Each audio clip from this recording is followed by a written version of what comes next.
হযরত শাহজালাল আন্তর্জাতিক বিমানবন্দরের থার্ড টার্মিনালের ঋণের কিস্তি পরিশোধের সময় আসলেও শুরু হয়নি বাণিজ্যিক কার্যক্রম।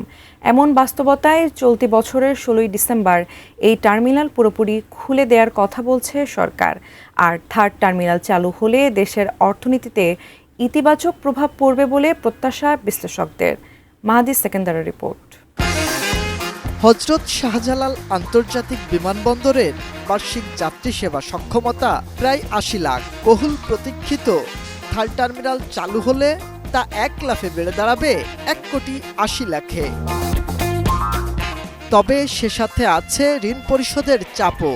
চলতি বছরই জাপানকে ২ কিস্তিতে দিতে হবে ২,২০০ কোটি টাকা, যা বেসামরিক বিমান চলাচল কর্তৃপক্ষের প্রায় ১ বছরের আয়ের সমান।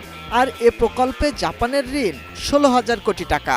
ওই রকম পরিমাণ মতন আমি রেভিনিউ না বাড়াতে পারি, তাহলে আমার ওই ফার্স্ট টার্মিনাল এবং সেকেন্ড টার্মিনাল আয়ের আমি ভাগ বসাচ্ছি এবং সেখান থেকে কিন্তু টাকাটা চলে যাচ্ছে।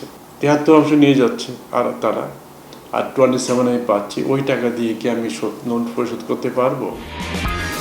তবে সম্প্রতি বেসামরিক বিমান চলাচল কর্তৃপক্ষ জানায়, থার্ড টার্মিনাল পরিচালনায় জাপানি কনসোর্টিয়ামের সঙ্গে চুক্তি চূড়ান্তকরণের কাজ চলছে।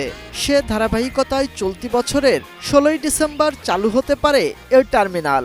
১৬ই ডিসেম্বর যেন এটা ম্যাটেরিয়ালাইজ করা যায়, তার জন্য যতটুকু চেষ্টা করে সবটুকু আমরা করব।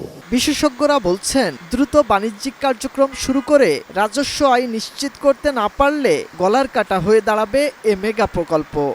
এইটার দুঃখজনক জায়গা হলো যে এইটার তৈরি করার ক্ষেত্রে আমরা তাও যতখানি সময়কে কাজে লাগাতে পেরেছি, কিন্তু এটা কার্যকরভাবে শুরু করার ক্ষেত্রে তো পিছিয়ে আছি। থার্ড টার্মিনাল ঘিরে দেশের এভিয়েশন ও পর্যটন খাতে গতি আসার প্রত্যাশা খাত সংশ্লিষ্টদের। থার্ড টার্মিনাল যখন ওপেন হবে তখন আমাদের ক্যাপাসিটিটা বেড়ে যাবে, যাত্রী পরিবহনের সংখ্যাটা বাড়বে, এয়ারলাইন্সের সংখ্যাও বেড়ে যাবে। সেটার কিন্তু একটা নীতিমালার প্রয়োজন আছে। বিমানবন্দরের তৃতীয় টার্মিনাল চালুর পাশাপাশি আন্তর্জাতিক বাণিজ্য সম্প্রসারণে সরকারকে গুরুত্ব দেওয়ার তাগিদও ব্যবসায়ীদের।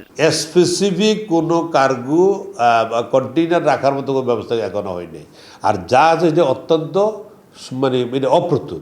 মাহাদি সেকেন্দার, এটিএন নিউজ, ঢাকা। চেষ্টা করতে যে সরকারও আন্তরিক